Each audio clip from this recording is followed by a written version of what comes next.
Magandang umaga po. Narito na po magiging lagay ng panahon ngayong umaga ng Linggo, June 21, 2026. Pero bago yun, baka pwedeng palike and share naman ang video na ito. Comment ka na rin kung taga saan lugar ka para malaman natin kung hanggang saan umabot ang video na ito. Huwag mo din kalimutan na mag-follow at mag-subscribe sa ating Facebook page at YouTube channel. Sa kasalukuyan na tayo sa pag-asa, ang bagyong binabantayan sa labas ng Philippine Area of Responsibility ay nakapasok na nga ng Philippine Area of Responsibility at binigyan ng local name na Bagyong Francisco. Ulitong namataan sa layong 1,295 kilometers, silangan ng southeastern Luzon.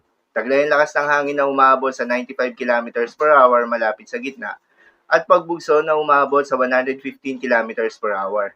Kumikilos pa westward sa bilis na 25 kilometers per hour.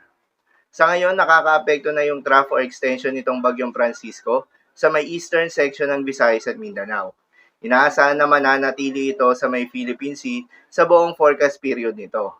Tinatayang kikilos ito west-northwestward hanggang sa araw ng Martes.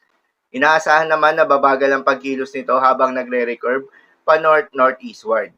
Ang Bagyong Francisco nga ay inaasahan na lalakas pa bilang typhoon category. Hindi naman ito nakikitaan na magkakaroon ng landfall scenario sa ating bansa, subalit posibleng lumapit ito sa ating kalupaan, particular na sa may northern Luzon. Asahan rin na palalakasin nito ang hanging habagat na siya magdadala ng mga pagulan na thunderstorms, particular na sa may kanlurang bahagi ng ating bansa.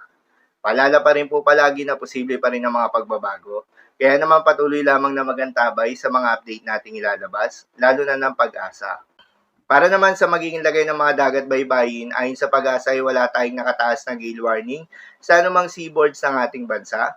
Kaya naman malayong makakapamalaot yung mga kababayan nating mangingisda at yung may mga maliliit na sasakyang pandagat, subalit iba yung pag-iingat pa rin, lalo na kung meron tayong offshore thunderstorms activity. Asahan yung paglakas ng hangin at kaakibat nito ay paglakas rin ng mga pag-alon. So yun lamang po para sa lagay ng panahon ngayong araw ng Linggo. Keep safe everyone.